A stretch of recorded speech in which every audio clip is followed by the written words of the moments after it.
बड़ा सुंदर प्रसंग है।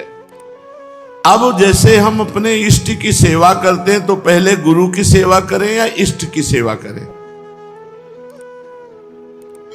बाबा बोले, सीताराम दास जी महाराज, पहले गुरु की पूजा करके फिर इष्ट की पूजा शुरू करें।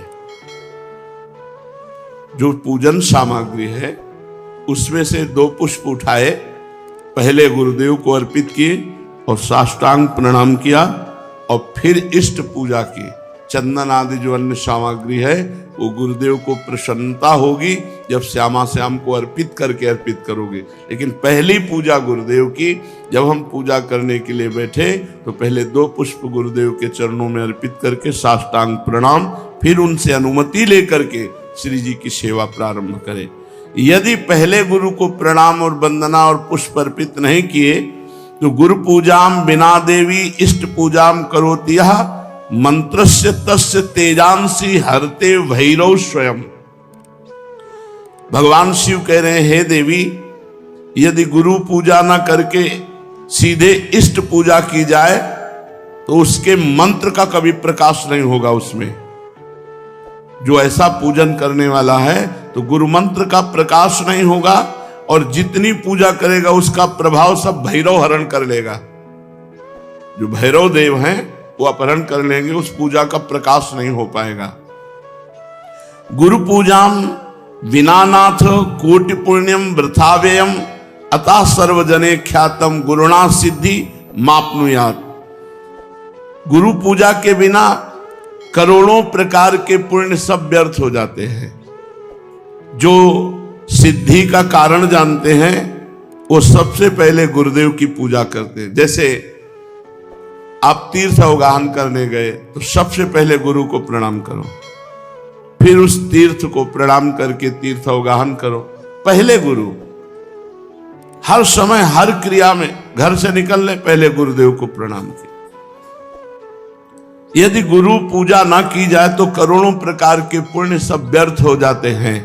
प्रथम गुरु पूजा, गुरु प्रथम पूजा करने पर उसे सिद्धि लाभ होती है। यदा ददाति संतुष्टः प्रसन्नो वरदौ मनुम तदा भक्त्या धनः प्राण गुरुर यत्नेन तोषेत। जब वरदायक गुरुदेव की प्रसन्नता प्राप्त होती है, देखो जगह जगह पर भगवान श्री राम को देखा गया, मर्यादा पुरुषोत्तम है। गुरु ही प्रणाम मन ही मन कीन्हा। जब जा रहे हैं धनुष की तरफ तो प्रगट में प्रणाम करके आज्ञा लेकर जा रहे हैं, और जब वहां धनुष भंग करना है तो उठाकर पहले गुरु की तरफ देखा और गुरु ही प्रणाम मन ही मन कीन्हा, और फिर धनुष भंग कर एक एक कदम पर भगवान श्री राम गुरु की आज्ञा के अनुसार चलते हैं। हमारी हर चेष्टा गुरु को सम्मुख करके होनी चाहिए। जो अपने गुरुदेव को प्रसन्न कर लेता है, संतुष्ट कर लेता है, उसके गुरुदेव सर्व सिद्धि कारण प्राण बन जाते हैं। गुरुदेव प्राण हो गए, अब कौन सी सिद्धि बकाया रह गई। भोग्य भोज्यानि वस्तूनि गुरुवे चा समर्पयेत तच्छेषमिति संचित्य चानुभूयात सुरेश्वरी।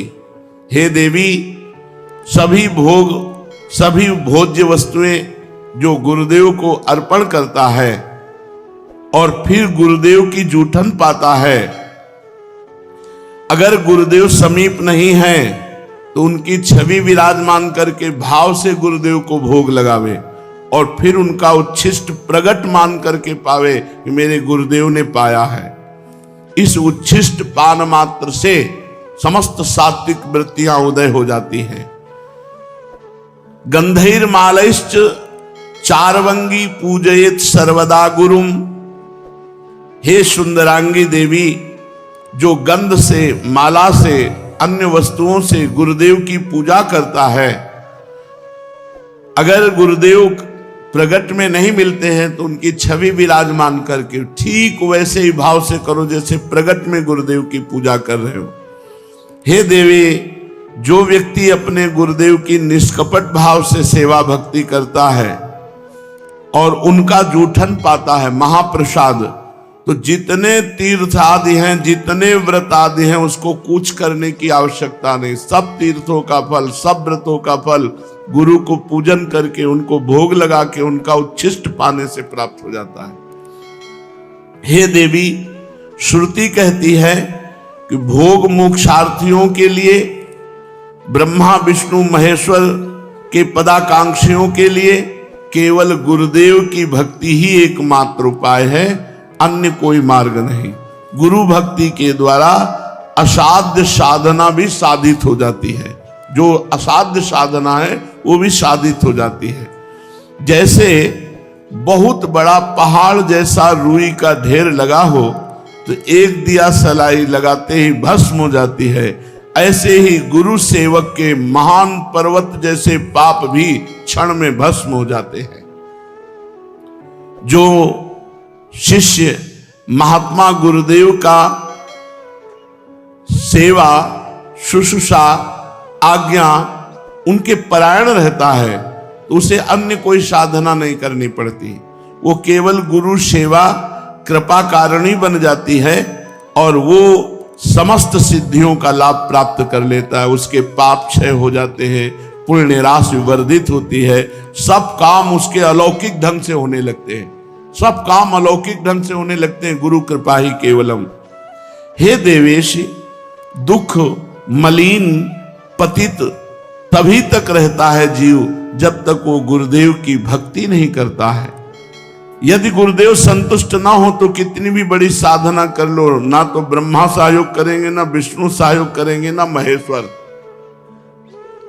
तभी सेवक जी ने कहा, गुरु सेवा तज करहि जे बान, यह है अधर्म यह है सब हानि, कानि न रसिकन में रहे, गुरु गोविंद न भेद कराए, संतत सकल सुनो चित लाए, श्री हरिवंश प्रताप जस।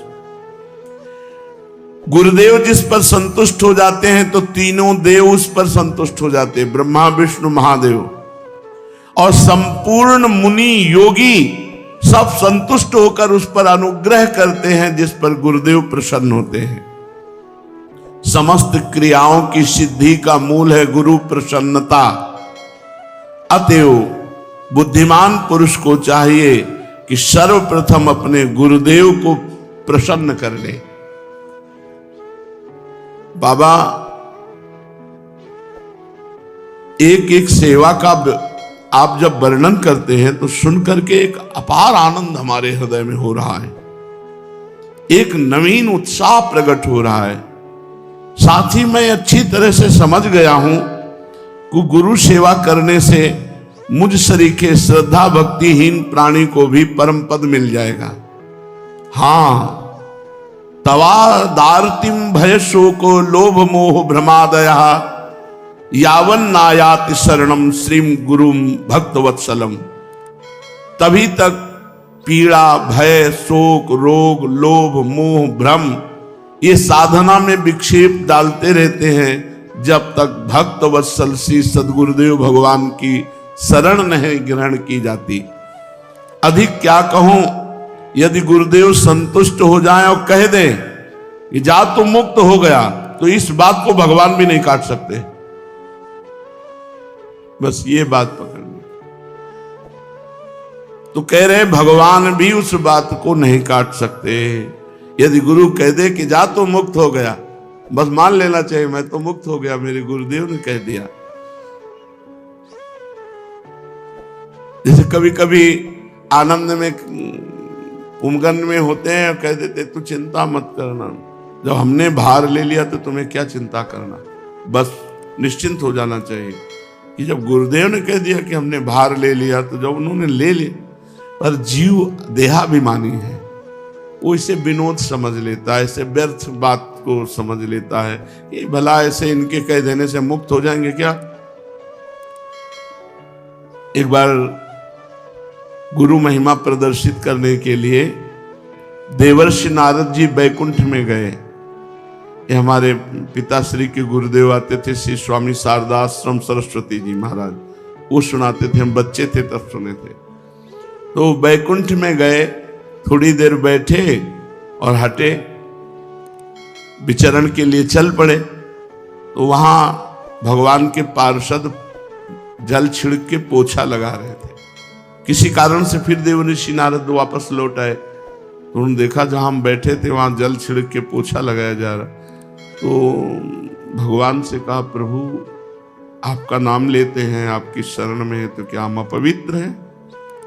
भगवान ने कहा, पार्षदों से पूछो। पार्षदों से पूछा तो पार्षदों ने कहा, आपने आज तक गुरु नहीं बनाया, इसलिए आप महान भक्त तो हैं, लेकिन जहां आप बैठोगे तो निगुरा जहां बैठता है वो अपवित्र जगह हो जाती है। तो देवर्षि नारद जी ने भगवान से कहा कि आप ही हमें बताओ, हमारे तो गुरु आप ही हो, आप बताओ हम किसको गुरु वरण करें। तो कहा, कल प्रातः काल आंख उठते ही जिस पर पहली दृष्टि पड़ जाए उसी गुरु बना लेना। प्रातः काल आंख खुली, जब बाहर निकले, पथ में देखा तो बहंगी में दोनों तरफ जल भरे हुए कहार वो जा रहे। तो उन्होंने कहा कि ये तो कहार है, कोई भगत हो तो गुरु बनाए, ये तो कहार है, इनको क्या गुरु बनाना है। और पानी ढो करके दूसरों के घरों में ले जाता है, कोई संत महात्मा होते तो गुरु बनाते। भगवान के पास पुनः गए, भगवान ने कहा, गुरु बनाया? उन्होंने कहा, प्रभु तो कहार है, तो गुरु की जाति देखी? नहीं प्रभु, वो पानी दूसरों के घर में ले जाते, तो गुरु की क्रिया देखी? जाओ मैं तुम्हें शाप देता हूं, 84 लाख योनियों में भटको। देवर्षि नारद जी घबरा गए, कहा, प्रभु अब कैसे मुक्ति हो सकती है? आपके श्रीमुख के वचन तो परम सत्य होते हैं। तो कहा, अपने गुरुदेव से पूछो जाके, कहां मिलेंगे?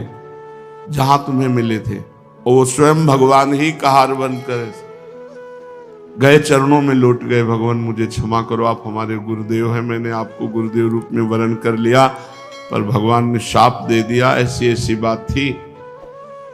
तो उन्होंने 84 ऐसे गोल गोल बना दिए जमीन पे, और कहा, ऊपर का कपड़ा उतार के लौट जाओ। लौट जाओ, बोले 84 लाख योनियों तुमने पार कर ली, अब तुम्हें 84 लाख योनियों में नहीं जाना पड़ेगा। नारद जी भगवान के पास गए, बोले, प्रभु गुरुदेव ने ऐसा बोले, फिर संशय गुरुदेव के वाक्य पर? तुम 84 लाख योनियों से मुक्त हो गए क्योंकि गुरुदेव ने कह दिया। तो यहां शास्त्र में कह रहे कि यदि गुरुदेव भक्त वत्सल कह दे कि जा तुम मुक्त हो गया, तो विश्वास करो भगवान भी इस बात को नहीं काट सकते। यावत चोपाधि पर्यंतम तावत शुश्रूयेद गुरुम गुरुवत गुरु भार्याम तत्पुत्रेषु च वर्तनम। जब तक देह रहे तब तक गुरु की आज्ञा में, गुरु की सेवा में रहे। यदि गुरु आज्ञा करे तो गुरु पत्नी, गुरु पुत्र सबकी सेवा में। ऐसा पूर्व के भक्तजन करते रहे। महाभारत उठा लो, चाहे वेद उठा लो, सब जगह गुरु सेवा। क्योंकि उस समय गुरुजन जो रहते थे वो जंगलों में रहते थे, पर्णकुटी में रहते थे, पर उनकी गुरु पत्नी भी रहती थी, उनके पुत्र भी होते थे। तो यहाँ आज्ञा कर रहे हैं कि अगर गुरु आज्ञा करे तो गुरु पत्नी, गुरु पुत्र आदि की भी गुरु के समान ही सेवा करें। यश देवे पराभक्तिर यथा देवे तथा गुरो तस्सेते कथिता हरथा प्रकाशन्ते महात्मना। जिसकी परमेश्वर में जैसी भक्ति है उसी तरह गुरु में भी वैसी भक्ति होनी चाहिए, परमेश्वर के समान। श्वेतरोपनिषद में है, यश देवे पराभक्तिर यथा देवे तथा गुरु। जैसी भगवान में भक्ति है वैसी गुरुदेव के प्रति भगवत भाव होना चाहिए, तभी उसकी बुद्धि शुद्ध होगी और तभी शास्त्र के वाक्य ज्ञान उसके हृदय में प्रकाशित होंगे और गुरु का अनुभव उसके हृदय में स्थित हो जाएगा। शिष्य को समझना चाहिए कि गुरु ही हमारा सृष्टि करता है। हमारे अंदर जो भक्ति की सृष्टि होगी वो गुरुदेव ही करेंगे। गुरुदेव ही हमारे दोषों का विनाश करने वाले संहारकारी रुद्र है और गुरुदेव ही हमारे सद्गुणों का पालन करने वाले भगवान श्री हरि है। अर्थात सृजन, पालन और संहार तीनों कार्य हमारे गुरुदेव करते हैं। हमारे हृदय में दैवी संपदा का सृजन, भगवत भाव का सृजन और उसका पालन और दुर्गुण दुराचार का विनाश। गुरु संतोष मात्रेण तुष्टा शिव सर्वदेवता। यदि गुरु संतुष्ट हो गए तो त्रिभुवन के सारे देवता संतुष्ट हो गए। गुरु तुष्ट हो गए तो भगवान शिव प्रसन्न हो गए। गुरु रुष्ट हो गए तो भगवान त्रिलोचन रुद्र रूप होकर उसके साथ सद्गुणों का संहार कर देंगे।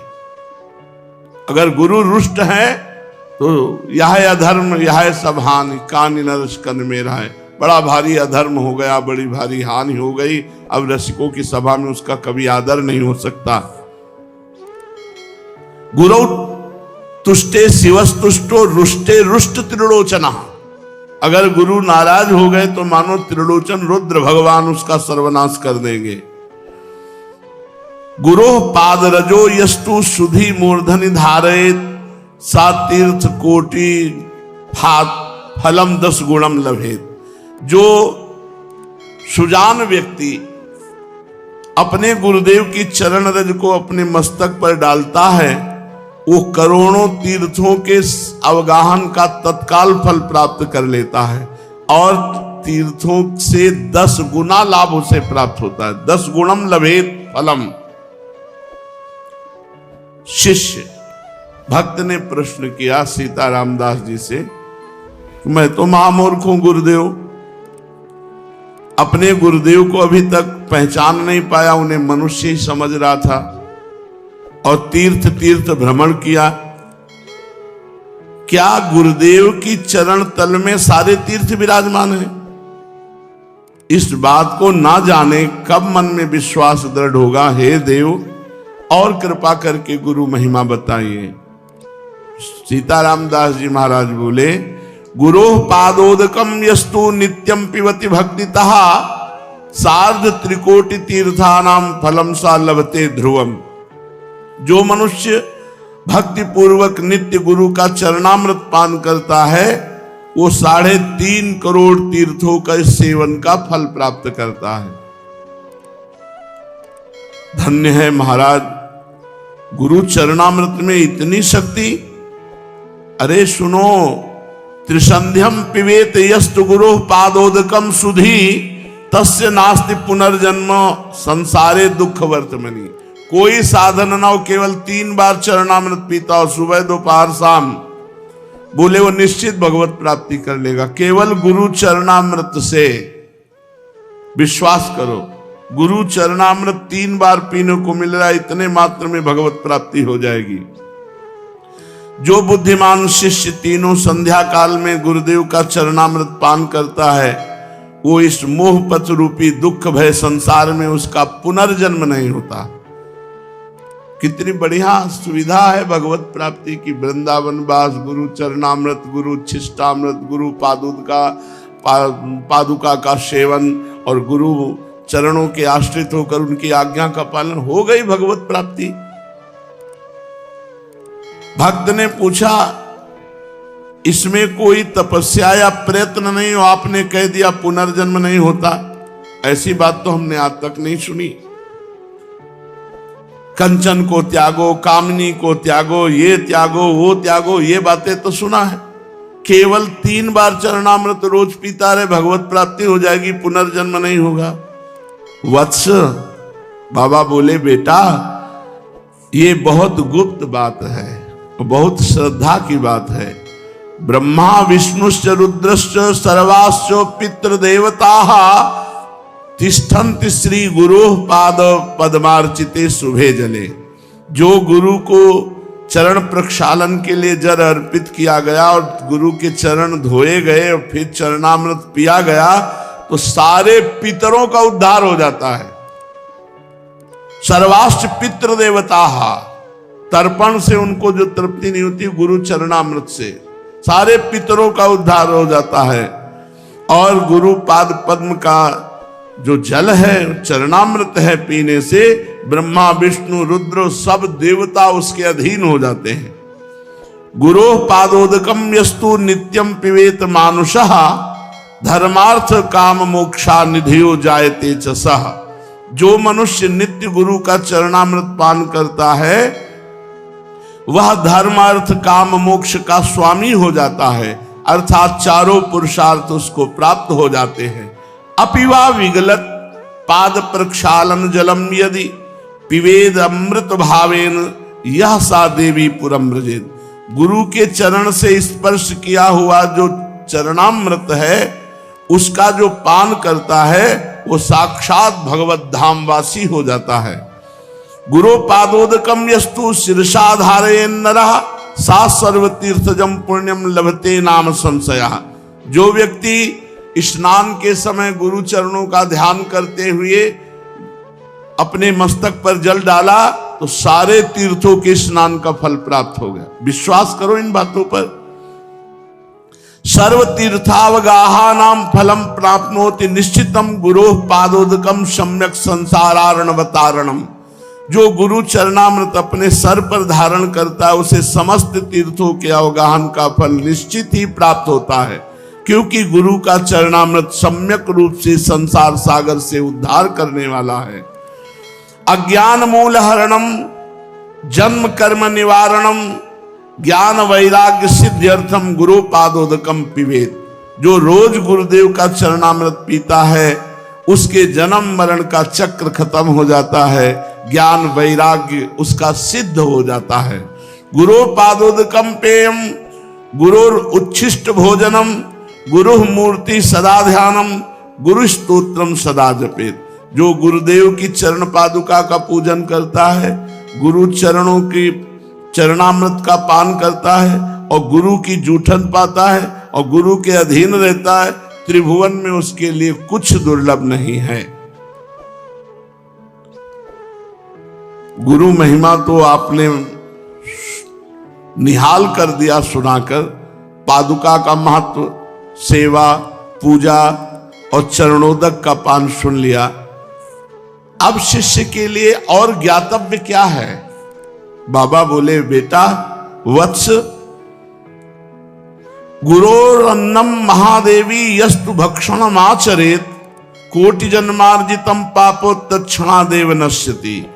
ना स्नानम पाद शोचव्य न चवाचमनम चरेत प्राप्ति मात्रेण भोक्तव्यम नेवस्थानम विचारेत। महादेवी, जब मनुष्य को भगवान की कृपा का विशेष प्रभाव होता है तब गुरु की जूठन मिलती है। ऐसे नहीं मिल जाता कि बहुत तड़पना पड़ता है, बहुत व्याकुलता अंदर भगवान जब देखते हैं तब व्यवस्था बना देते हैं गुरु उच्छिष्ट की। गुरु चरणरज, गुरु चरणामृत, गुरु पादुका, गुरु उच्छिष्टामृत, ये सब गुरुदेव की कृपा से प्राप्त है। जो गुरुदेव को भोग लगता है उस अन्न का जो कण है वो जब मुख में जाता है तो तत्काल सारे पाप नष्ट हो जाते हैं। स्नान, पाद प्रक्षालन, आचमन, गुरुदेव का जो भी है, आचमन किया हुआ जूठा जल है, स्नान किया हुआ सर्वांग जल है। कितनी महिमा पूर्व के संत जानते हैं इन बातों को। और जब प्रसाद मिले तो प्राप्ति मात्रेण भोक्तव्यम नैव स्थानम विचारे। मैं नहाए नहीं हूं, मैं कुल्ला नहीं किए हूं, ये कुछ नहीं। जिस समय उच्छिष्ट मिले तुरंत उसी अवस्था में उसको मुख में धारण करो। प्राप्ति मात्रेण भोक्तव्यम नैव स्थानम विचारे। विचार करने की गुंजाइश की, अच्छा रख दो फिर पा लेंगे, पहले थोड़ा ही किनका चाहे पाओ, तुरंत पाओ जब गुरु उच्छिष्ट मिले, भगवत उच्छिष्ट मिले। ना ब्राह्मण्यम ना कौलिन्यम ना जाति नाम विचारणम ना ज्ञाति सुत बंधु नाम सत्यानाम तत्र चिंतयन। एक स्थानम स्थितम अन्नम तत्तीर्थश्च मंडलीकृतम भोक्तव्यम मोक्षदम शूद्र स्पृष्टम न चिंतयेत। ये बहुत बड़ा अपराध है यदि गुरु की जाति पर दृष्टि रखी जाए कि गुरुदेव किस जाति के हैं। बहुत बड़ा अपराध हो जाएगा। प्रायः जो ज्यादा अपने में देहाभिमानी जन जो जाति अभिमान करते हैं उनसे ही अपराध बन जाता है। ये चीजें बहुत सावधानी की है कि कभी किसी संत के उच्छिष्ट पाने के समय ये बात मत पूछो कि ये किस जाति के हैं, किस कुल के हैं। अब वो हरि स्वरूप हैं, उनका जूठन पाना हमारे लिए सौभाग्य होगा। ये नहीं सोचना कि जाति पक्ष कुल पक्ष ऐसा। जो गुरुदेव जहां स्थित हैं वहीं से प्रसाद मिल जाए तो मोक्ष का वो कारण बन जाता है। यदि गुरुदेव का प्रसाद, मान लो कौआ, कुत्ता, कोई भी ऐसा जीव अचानक, तो हम उसे फेंकेंगे नहीं, हम उसको पा जाएंगे। जो शेष बचा हुआ है वो हम पा जाएंगे। प्रसाद की ऐसी महिमा। हरिराम व्यास जी ने कहा यदि कुत्ता जूठा कर जाए या कौआ ऊपर से बीट डाल दे तो हम उतना हटा करके वो बीट फिर हम प्रसाद पा लेंगे। प्रसाद को नहीं फेंका जाता कि प्रसाद में, और प्रसाद को गर्म नहीं किया जाता कि अब ठंडा है चलो रोटी गर्म कर लो, सब्जी गर्म कर लो, वो फिर अपमान है प्रसाद का। जैसा प्रसाद मिला ठीक वैसा उसी समय पा लिया जाए, ये सर्वप्रथम प्रसाद का सम्मान है। अगर आप कहीं बहुत ऐसा कुछ है, बिजी है भाई कि प्रसाद से ज्यादा आप कोई महिमाशाली कार्य कर रहे, तो किनका तो ले लीजिए, बाद में पा लेना। और मुंह जूठा नहीं माना जाता प्रसाद पाने के बाद। प्रसाद पाके तुरंत आप निज मंत्र जप सकते हैं, गुरु उच्छिष्ट और हरि प्रिया उच्छिष्ट पाने के बाद तुरंत उसमें जूठन नहीं माना जाता।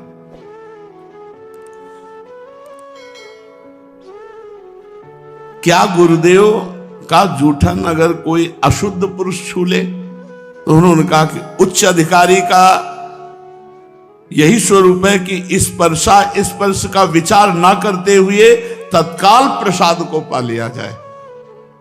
ये गुप्त बातें हैं शास्त्रों की, जो सुनने के बाद हमारे अंदर श्रद्धा परिपक्व हो जाती है। अनाधिकारी वही है जो गुरु के प्रसाद पर दृष्टि दूसरी कर ले। अरे ऐसा अधिकारी वही है जैसा, मतलब गुरु अधिकार की तो बात सबको पचेगी भी नहीं। जो एक बार बाल कृष्ण दास जी के पावन चरित्र में जो उस समय के श्रोता हैं, उस मतलब पचेगी ही नहीं, किसी को नहीं पचेगी। छी, ऐसे होगा नहीं होगा। मतलब महाराज जी की अशुद्ध बेशुद्ध अवस्था, और उस समय वो लघु शंका, तो उसका प्रसाद सबने, मतलब पचेगी ही नहीं किसी की कि ऐसा कैसे हो सकता है। और बालकृष्ण दास जी के पावन चरित्र में लिखा हुआ है, उन सब देवी जी और जितना भी परिकर था सबने, और श्री कृष्णाकार वृत्ति में उनको होश नहीं है। तो ऐसा गुरोर उच्छिष्टकम देवी भुक्ति मुक्ति प्रदम भवेत अवश्यम वैष्णव शिष्य भोक्तव्यम तद दिने दिने।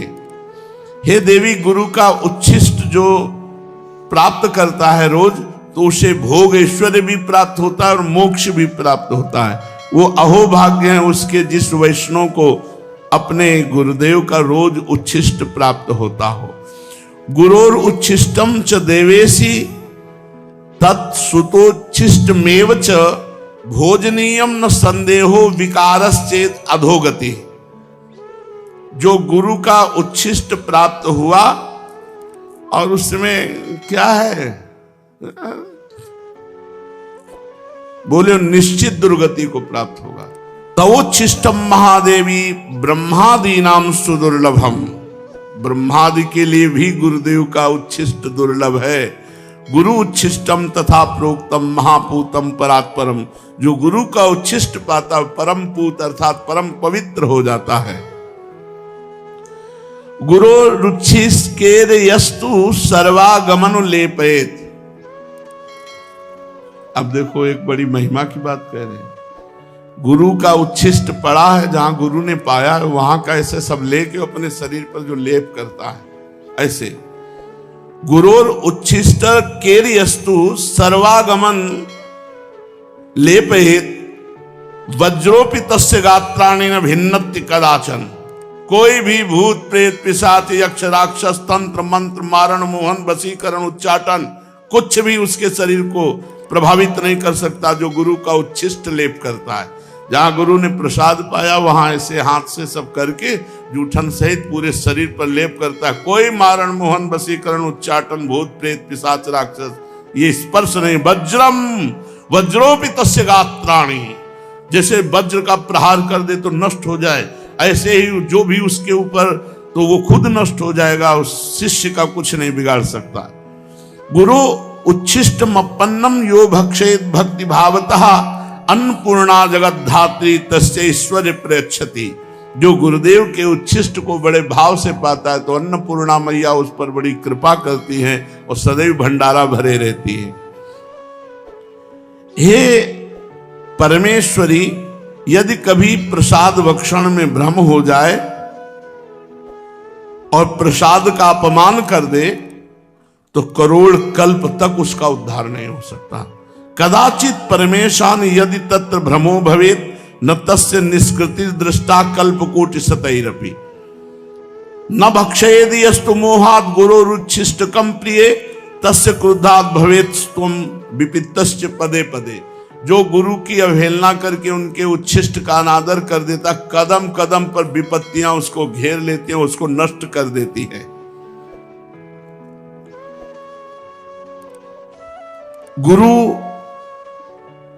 की आज्ञा का पालन, अब उच्छिष्ट के बाद गुरु की आज्ञा का पालन करना ही सर्वशास्त्रों का परम रहस्य है।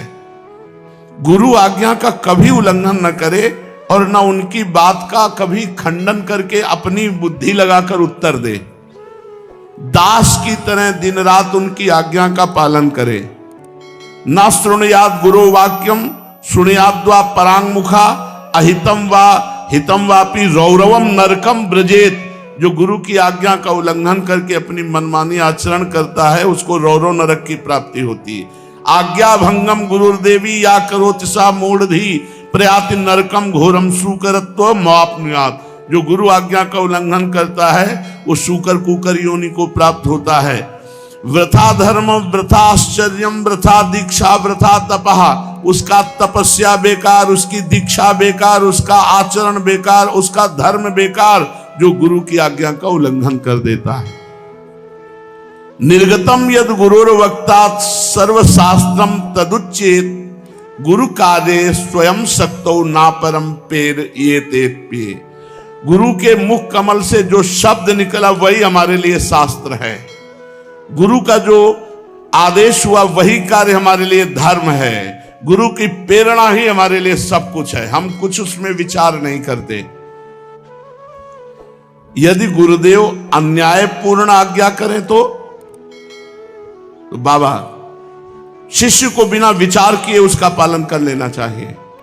अपि तत्रम विरुद्धम वा गुरुणा कथ्यते यदि तत्समंतम भवेद वेद महारुद्र वचो यथा।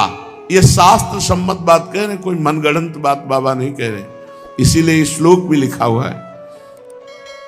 अगर गुरु की आज्ञा का निर्विकार भाव से पालन कर रहा है शिष्य, गुरु जी ने क्या बोल दिया, विकार नहीं आना चाहिए, वैसे ही सहर्ष, तो वो गुरु कृपा का लाभ उसको प्राप्त होगा जो किसी साधना से नहीं प्राप्त होता। समर्थ गुरु रामदास जी महाराज के बहुत से शिष्य थे। शिष्य जहां बहुत होते तो ईर्ष्या भी हो जाती कि गुरुदेव उनको ज्यादा प्यार करते हैं, हमको नहीं प्यार करते। धीरे धीरे सब शिष्यों में कोई एक होता है जो पूर्ण प्राण समर्पित होता है, एक होता है, कोई बिरला ही होता है जो ऐसे, उन बिरलों में से हजारों थोड़ी होते हैं। तो ईर्ष्या बढ़नी शुरू हो गई जो उनकी शरीर सेवा में रहते थे कि क्या हम शिष्य नहीं, हमको कभी सेवा का आदेश नहीं होता, ऐसा वैसा, बड़ा प्यार करते हैं। तो समर्थ गुरु रामदास जी ने एक दिन लीला करी, टांग पे फोड़े का नाटक किया और भारी पट्टी बंधवा के कराहने लगे, बहुत दर्द है। अब सब शिष्य परिकर को बुलाए, बहुत दर्द है। वैद्य बुलाए, नहीं इसकी दवा तो हम जानते हैं, फोड़े का मुंह यहाँ है, अगर पूरा मवाद पी जाए कोई तो अभी हम ठीक हो जाएंगे। मवाद, लघु शंका लगी गुरुदेव, मवाद कौन गुरुदेव का पिएगा। धीरे धीरे सकिलने लगे, पीछे बातचीत करते हुए पीछे हटते, और समर्थ गुरु की सब पे दृष्टि, केवल वही रह गए जो शरीर। सब शिष्यों को बुलवाया, फिर दोबारा किया, लघु शंका हो गई हो तो आ जाओ। बोले देखो ये पीने के लिए तैयार है। तो बोले पट्टी उठाई, बोले ये है मुंह फोड़े का, कहा गुरुदेव, और जे भी पिया तो बस पीते चले गए, इतना मीठा पीते चले गए पूरा। और जब पी चुके तो पूरी पट्टी हटाई और देखा तो गुठली और छिलका रस सब पी गए थे। आम था लंगड़ा आम लंगड़ा आम बांधे हुए थे। बोले गुरुदेव ऐसा तो रोज पिलाया करो तो आनंद हो जाए। अन्य सब शिष्य से कहा देखो इसको पता नहीं था कि ये मवाद है या आम है, आज्ञा पर पीने के लिए तैयार हुए। तुम लोग सब स्वार्थ बुद्धि वाले हो, इसलिए इसे अधिक प्रेम करते हैं। जब तक प्राण और धन, सकल समर्पण प्राण धन, तब तक वास्तविक शिष्यता नहीं आती। श्री शिवाजी समर्थ गुरु रामदास जी के प्रिय शिष्यों में हैं। जब ये शिष्य बनने के लिए गए तो इन्होंने कहा प्रभु मैं आपके चरणों का दास बनना चाहता हूं, शिष्य बनना चाहता हूं। तो उन्होंने कहा भले आ गए, हमारे पेट में दर्द था, शिष्य बाद में बन जाना, पहले दवा की व्यवस्था। उनका राजवैद्य बुलाते हैं भगवान। बोले नहीं मुझे दवा पता है, जंगल में जाओ जहां सिंघनी के बच्चे हों तो उस सिंघनी से दूध दूह के ले आओ, अगर हम थोड़ा दूध पी लें तो हमारा पेट जो दर्द हो रहा है वो ठीक हो जाएगा। कोई सैनिक नहीं होगा साथ तुम्हारे, कोई अस्त्र शस्त्र नहीं होगा, मतलब मरने के लिए भेज रहे। और बोले सोने का पात्र ले जाना, सिंघनी का दूध और पात्रों में टिकता नहीं, छेद करके बाहर कर देगा। सोने का पात्र लिया, अकेले गए जंगल में जहां सिंह शावक खेल रहे थे। तो सिंघनी को देखा, हाथ जोड़ा और कहा मुझे गुरुदेव की औषधि के लिए आपका दूध चाहिए। वो कोई गाय थोड़ी है। जो इस सिंघनी ने देखा पुरुष मारी छलांग से, बीच में सिद्ध पुरुष समर्थ गुरु रामदास जी अपने तपोबल से उसको रोक दिया और कहा बेटा हो गया। मतलब शरीर का समर्पण, पूरा प्राण समर्पित है। वो तो सिंघनी खाई जाती है अगर महाराज बीच में ना जाते। अब एक दिन झोली लेकर के गए, आवाज लगाई भिक्षाम दे, गुरुदेव पधारे। गुरुदेव का सब कुछ है, क्या दूं गुरुदेव को? तो पूरी कागजात में सब खजाना रानी अपना सब वैभव लिख के झोली में डाल दिया। उन्होंने बोला हाँ ठीक है, अब राज्य मेरा, तुम दास बन करके शासन करो और दीक्षा अब हम दे देंगे। सकल समर्पण प्राण धन, तभी सेवा गुरु की बनती है जब अपना केवल गुरु धन बच जाए। मेरे धन है गुरुदेव, ये बहुत मुश्किल बात है गुरु के प्रति ऐसा भाव आना। ऐसे गुरु भक्त शिष्य बहुत दुर्लभ हैं और ऐसे ही शिष्यों को परम सिद्धि प्राप्त होती है। सिद्ध श्री रामदास काठिया बाबा जी इतना मोटा काठ डलवा दिया था, केवल रात्रि में ऐसे लंगोटी पर रखते थे अपने शिष्य को और आग जला दे। और वो आग बुझनी नहीं चाहिए, अगर बुझ गई तो मतलब सो गए मतलब मंत्रानुष्ठान में चूक हो गई। तो जे भी आग बुझ गई एक दिन तो मांगने गए गुरुदेव थोड़ी आग दे दो। उनका इसका मतलब तुम सो गए। इतना मोटा काठ और चैला से पिटाई की, चुपचाप सा। गुरुदेव को नहीं छोड़ा जा सकता, चाहे काट डालो, आप हमारे जीवन धन हो, आप हमारे प्राण हो, तब जाकर भगवान की विशुद्ध भक्ति बनती है। बहुत सुंदर चर्चा है, शेष चर्चा आगे। श्री राधा वल्लभ लाल की।